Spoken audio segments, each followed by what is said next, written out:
Hey everybody, how's it going? Welcome to another MAMJ Let's Play of Sound of Drop. Fall into Poison. When we left off, we were in the director's room and we pulled a lever or something and everything started to shake and there's a voice telling us that we don't need to be here right now. So I have no idea what's gonna happen. What? Is something else happening now? At that moment, the shaking of the furniture stops. In exchange, my own heart is pumping blood rapidly through my body with a ba-thump, ba-thump. That's right, we heard something. All the lights in the room go out, and it becomes pitch black. I use my hands to feel for the handle on the floor, but I can't seem to find it. Oh, yay! This light. Phosphorescent red light begins to shine through the tank inside the director's office. The water inside the tank becomes illuminated with that red color, faintly lighting the whole room. The red light seems to be corroding the entire room, little by little. Fish? How? Fish swimming in the air begin to penetrate the room. They seem to be riding the flow of the red light from the tank, swimming inside of the red light. Fish swimming where there's no water. Probably a major misunderstanding I've had here at Mountain Aquarium. This red light is water. The room quickly fills with light. If the room fills with water, I'll drown. Staying in this room in this state is dangerous. Ooh. Ooh. Alright, so I've been kind of on a good streak lately, because I didn't die last time. It wants me to leave. It wants me to leave. So I'm gonna stay. I'm gonna play my cards and I'm gonna stay. I can't give up. Courage springs from within me. If I'm gonna escape from this mountain aquarium with Himeno, I have to overcome this obstacle. Going from mid-air to underwater, I have to overcome this nightmare trying to force me to drown to death. I've escaped so many times and been rescued from the brink of death. However, I won't lose anymore. The red light is eroding the room and numerous fish are swimming. When I saved that girl, I overcame a similar obstacle. By knowing something by chance about a creature's habitat, I was able to do something about the situation. However, I can't use the same method here. There are no machines and there's too many varieties of fish for me to know about them. Moreover, I need to find a more basic solution. That girl, whose name I don't even know, she talked about a grudge. There were two cases, a murder investigation and a mass culling, involving this malice. By murder, could she have meant... I think the director's accident. The director's accidental death was caused by the error in the deep sea fish booth that also caused all those other deaths. Either way, what if it wasn't an accident? What if the whole thing was targeted at someone? I can see what caused the closing down of Mountain Aquarium, the bitter intent against the one who killed them. In other words, regret and a grudge. I bore great fear and anxiety towards Mountain Aquarium. But if my way of thinking is correct, then I should be afraid, what I should be afraid of isn't the aquarium, but the deceased that have taken on its form. Maybe so. There's so many rumors though. Seeing a man's ghost in the tanks, the deep sea fish booth being open only on the day of a full moon, and all the water changes into blood, or that you can hear crying from the back of the tanks. Himeno's words from that lunch break long ago all come back to me now. The director! You! As if agreeing with my conjecture, the red light grows more dense, and it becomes hard for me to breathe. I don't have time. With just one more step, I should be able to overcome this phenomenon. Oh my god. I'm gonna save is what I'm gonna do. Holy crap, there's so many things. Okay, reach top desk, bookshelf, pocket, or the door. Ooh, the pocket. We have the keychain thing. My own body is taking on buoyancy and is floating around. This entire room is now underwater. It doesn't just have water in it, but it is in water. As I try to control my wavering body, I search my pocket. My fingers feel something and I pull it out. Yes! That's gotta be the director. It's gotta be! It's the keychain with the starfish charm. A sticker photo is attached to the back. Director, if you can hear me from somewhere, watch this. A bubble as big as my mouth leaps out. The red bubbles rise up through the interval between the air and the water. I cover my nose and my mouth with my left hand and hoist the keychain up high. My lungs are at their limits. The result of my defiance will be life or death. If my conviction is nothing more than a mistake, I die by suffocation. However, Erg, this is the last bit of air in my lungs. The last bit of air in my lungs. This red bubble climbing to the heavens, along with my memories. The inside of my head is becoming murky. There isn't enough oxygen. I'll die. In just a matter of seconds, I will drown to death. Stop this, Father. In time with the girl's voice, I feel the pain in my body crashing to the ground. Kya? With a thud, my butt begins to hurt. You land on your butt a lot. However, that pain is proof of the director's office having returned to normal. Without hesitation, I feel grateful for gravity. It's all right now, Father. Sayo? Sayo. Just like when I tried to open the door, a voice echoes through the room. As I steady my breathing, I look around me and survey the room. As expected, I cannot find the source of the voice. I've heard this voice before. It's a voice I've heard many times in Mountain Aquarium. A hollow one. One that projects well. This isn't a mistake. It's the voice of the girl. The one killed by Saginu Mareko. I take another look at the picture of the keychain on my hand. By Father, do you mean that this is... It sounds like she must be his daughter. In other words, that girl was the daughter of the director? She is. So then, that's why. I realize that she's the director of the daughter. Or the director of the daughter.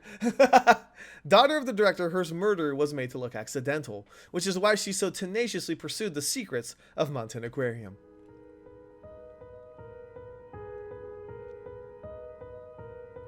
Along with surprise, I feel understanding.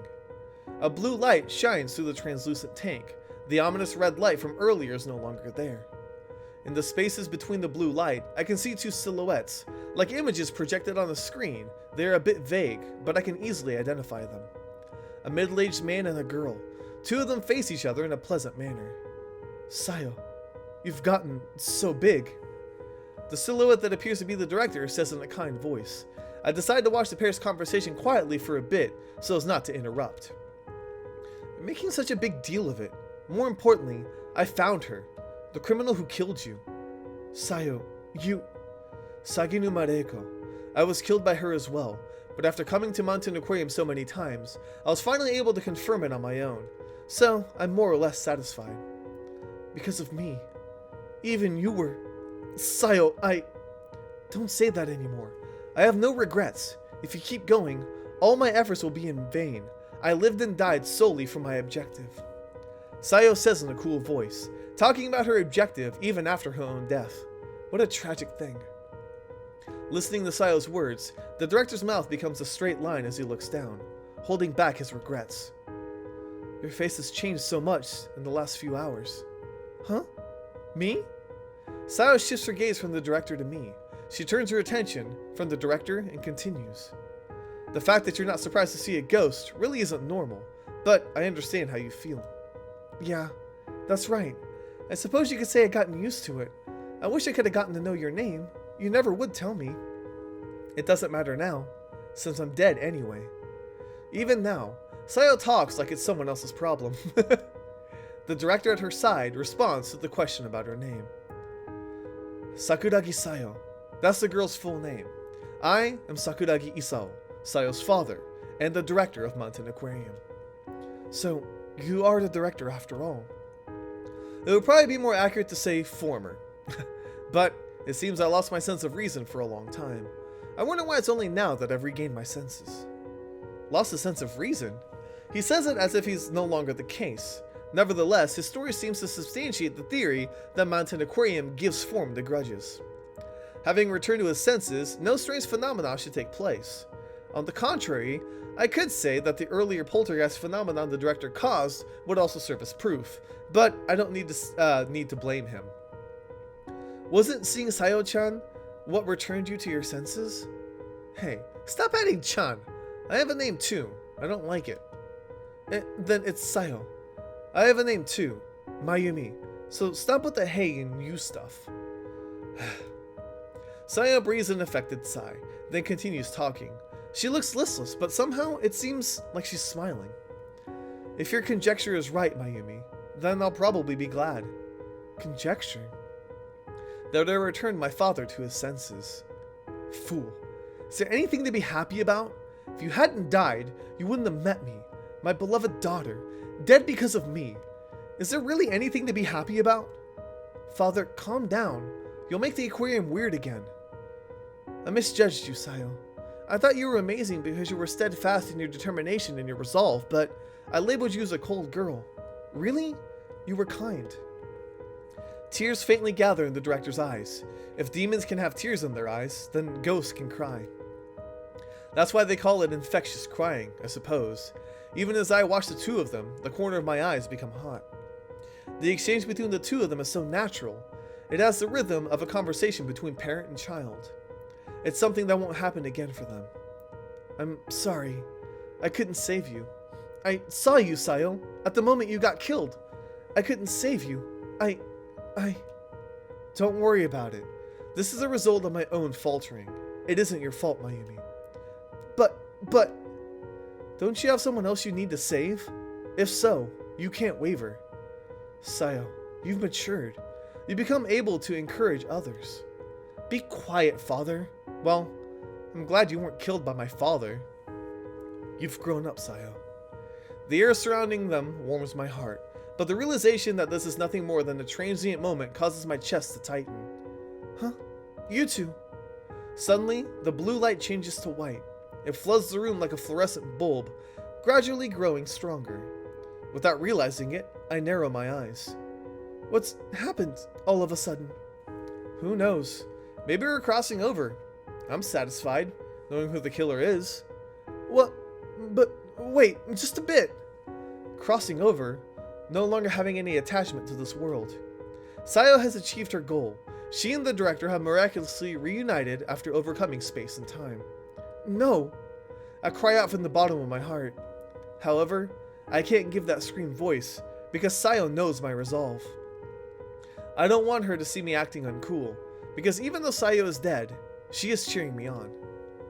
Mayumi-kun, was it? Before I disappear, I want to tell you what I know. Even so, many events right before and after my death are vague. This is much too soon. Will you really disappear? My soul was originally supposed to cross over 5 years ago. Being able to cross over in and of itself is something to be happy about. Director. I don't want to cause anyone trouble like Father did. I just want to go right away. Before our souls are taken. The two have completely reconciled their lives. Souls being taken. It's something I barely understand. If it happens, just as it did before with the director, then only their grudge and malice will continue to be expressed in this world. When it's time to die, one crosses over. It's probably best to see it from a spirit's position. But then, they can't be happy together. I stiffly endure those words. Unconcerned with my own thoughts, the director begins to speak. 5 years ago, Mountain Aquarium experienced financial hardship. With diverse options for entertainment and a more direct subway system, customer traffic decreased as people were flocking to towns other than Munten. The management of the aquarium was seeing a large cost from the purchase of the exhibits, the large amount of feed required, and the cost for paying the employees. Also, due to the location of Munten Aquarium, the cost of transporting seawater is high.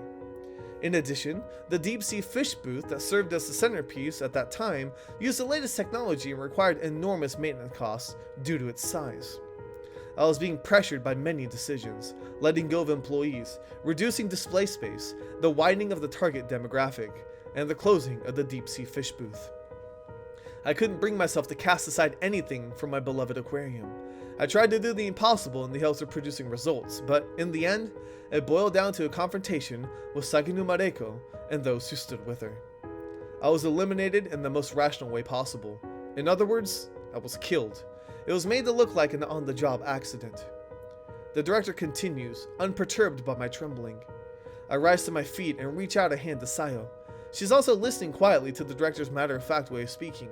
Her form seems so fragile. I'm unable to touch the image she's projecting into the light. Despite my position amongst management, I let her know, in not so subtle terms, how I felt about her. This gave her all the motive she needed. I have no doubt that my murder was, in some part, because I pushed her too far. Besides me, Sayo lowers her head. She listens carefully to the director's monologue. I study the director's face and wait for the rest of the story. Then, Saginu Mareko sent all the fish into the deep sea booth to their deaths. There were 1,217 of them all. There were probably those employees who had their doubts in regards to the recurrence of unlikely accidents. Those that knew even the slightest bit about our management stuck their heads in the sand and just dismissed it as cost-cutting in some way. That's awful. By all rights, it is something Father should consider as a manager. Yes, at times such a thing becomes necessary. Saginu Mareko held neither the reverence nor regret towards the fish she, a human, killed. She probably smiled while killing them, forcing them to bear the brunt of her rage and grudge against me. My soul was already here. It's hard to put into words, but it's what let me try that again. But I'm what you might call a jibakure, a spirit bound to this place, sympathizing with the souls of all those fish. I offered up my soul to Mountain Aquarium. So then, the grudge you and the fish bore created the world I'm in now? The director nods with a serious face. I instinctively swallow. The Red Mountain Aquarium. I've taken to calling it that. Without regard for when, they took vengeance to dispel their regrets. It didn't matter if it involved people or fish, they merely turned to anger. There was nothing I could do. As a human with an independent will and emotions, my soul was the cornerstone, but the fish were the ones who rule Mountain Aquarium. There is no distinction for the value of life. The thousands of fish spirits overpowered my own sense of reasoning. Then, why now? I'm sorry, but I don't clearly understand it either. I may be ubiquitous throughout this Red Mountain Aquarium, but I'm merely a core that bore its grudge. Nothing more. There are far too many things I cannot explain. But if I were to venture a guess, I would think that my reunion with Sayo has led my soul to stop producing negative emotions. Upon becoming useless, I was probably ejected from the Red Mountain Aquarium. Theories and such probably don't matter, Mayumi-kun. It's thanks to you bringing Sayo and I together that this miracle occurred. I don't need any further explanation than that. The director smiles peacefully. He probably doesn't remember the details of what he put us through. If he did, he wouldn't be smiling. Still, it isn't like the director is directly responsible for his sins. Sins are born from a person's ill will. If I trust the director's words, then that isn't the case here. It isn't in me to bear hatred for something with no form. A cornerstone. Having lost me, the one directing their malice, the fish spirits should also disappear. They should cross over. The director says in a relaxed tone, after some thought. In other words, the Red Mountain Aquarium will disappear? If my theory is correct, that is what should happen. In turn with my soul's disappearance, the Red Mountain Aquarium should begin to crumble. This isn't something I know for sure, merely a hunch, but it seems I am a part of Mountain Aquarium after all. Please, don't lament the fact that I will disappear. It was your courage that rescued us from this place, this Red Mountain Aquarium. I didn't save you. My words of denial didn't come out. Surely, the director's satisfied already. After having his soul bound for 5 years and squeezed for every drop of malice, just releasing him was saving him, so I don't dilute that fact. Before we part ways, I'll return this to you. This keychain. Sayo hands me a keychain. It's a droplet-shaped keychain, one with a jellyfish attached. It's unmistakably the keychain from my memories. Why? Sayo? You were running without watching where you were going, and you ran into me. Don't you remember? When I was chasing Muddy, I ran into someone. That's right. Himeno picked it up in all of the confusion. It was something incredibly precious to me. It never seemed like something someone could mistake. Even now, I still don't understand the mix-up. I finally realized that you had my keychain when I looked at it, and that the one I picked up was yours, Mayumi. Thank you. So it wasn't that Himeno lied. The mix-up was because there were two lookalikes. I hand the keychain with the starfish charm to Sayo. The father and daughter smile at me from within the sticker picture. The piece of their lost past leaves my hands. As I hand it to her, I'm unable to touch her. However, the treasure safely lands in Sayo's hands. Why didn't you tell me back then? Hope, probably. What do you mean? I wouldn't say any more than that. I'm about to respond, but Sayo speaks without giving me a chance. You know, I'm a bit jealous of that Himeno girl. Why? Think about it yourself. You're so mean. Sayo grips the keychain tightly and shuts her eyes. She takes a small breath then nods. You walked a different path than I, Mayumi. Even now, I think so. Yeah. Mayumi, what you've done is resolve yourself to save the both of you. I don't want to think that I'm wrong. However, you aren't wrong either, Mayumi. The world is a place with few answers. Sayo laughs with a haha, then smiles. This seems out of character for her. But Sayo's smile is very natural. Surely, this is the girl's true nature. Nah, the cool Sayo I spoke to first is the real deal. Just as Sayo said, there's no perfect answer anywhere. Regardless of the director's choices, there were none that could lead us to a perfect solution. Even so, we all must choose, even if it means casting aside that which we didn't choose. I wasn't able to be like you. I was filled with a weakness I couldn't account for. Sayo, you weren't weak at all. You saved me. Her eyes closed. Sayo shakes her head. Mayumi, you have strength that I don't. You won't fall apart at the truth. You will save Himeno, no matter what. Thank you. I'm sorry, in the end... Hey. Huh? Nah, nothing. I don't care for stubbornness after all. The light surrounding Sayo grows far brighter than the light surrounding the director. Gradually, Sayo's silhouette grows dim. I understand. This is the light of Sayo's life. Bye-bye. Yes, bye-bye. I won't say see you later or anything. If you find your way here after 100 years, I'll just turn you away. There's no way I could live that long. I'm unable to stop my emotions from overflowing. The drops of light spilling over melt into even more stronger light. It's the same for Sayo. She probably would get mad if I say so I won't, but... Well, Father, I'll go on ahead. This time, you can follow me. Essentially, it's decided. Sayo's my friend now. So much as I continue to struggle, I won't break so easily.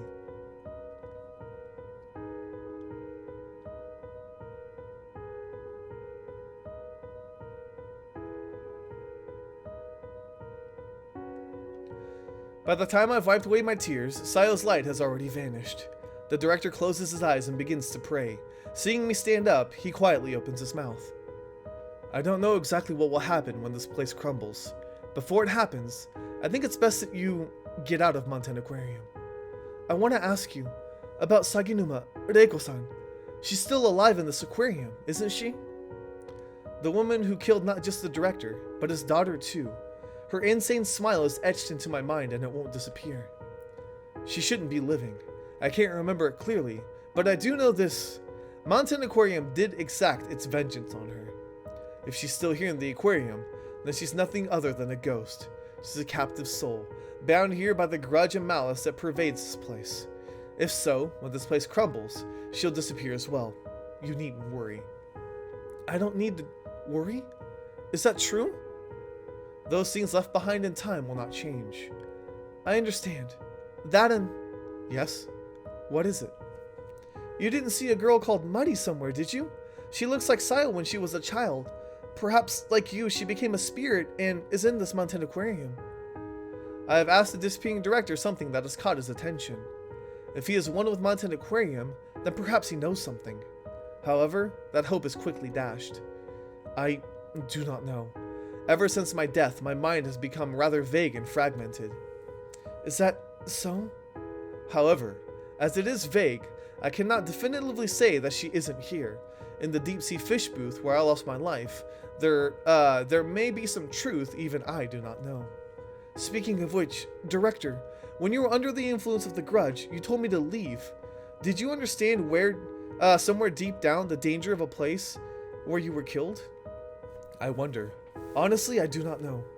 Well then, it seems the time has come. Director! I can no longer stay here. I realize it may be irresponsible. However, it seems that this alone I cannot fight. In this world, there are powers that go beyond human understanding. But please, wait! If I wait too much longer, I won't be able to follow Sayo. When I reach the other side, I will pray for you, that you may be saved and blessed.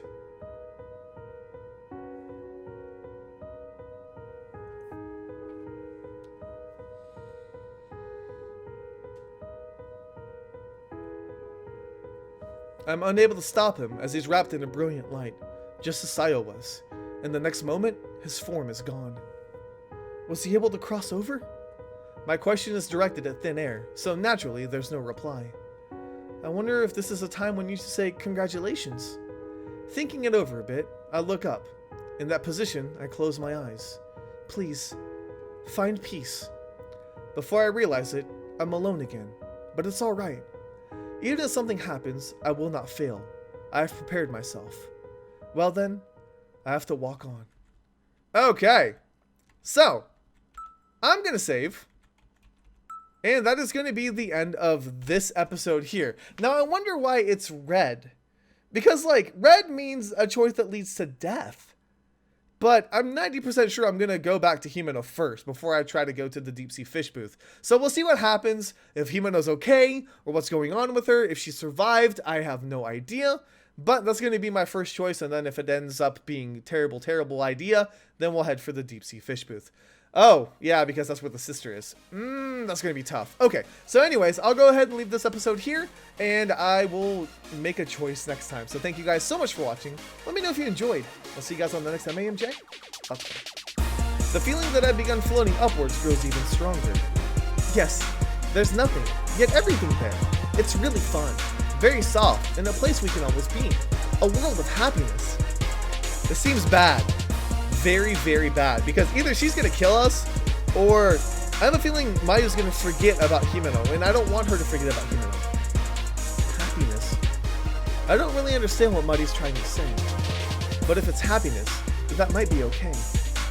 The fact that I'm able to reunite with Muddy like this makes me extremely happy.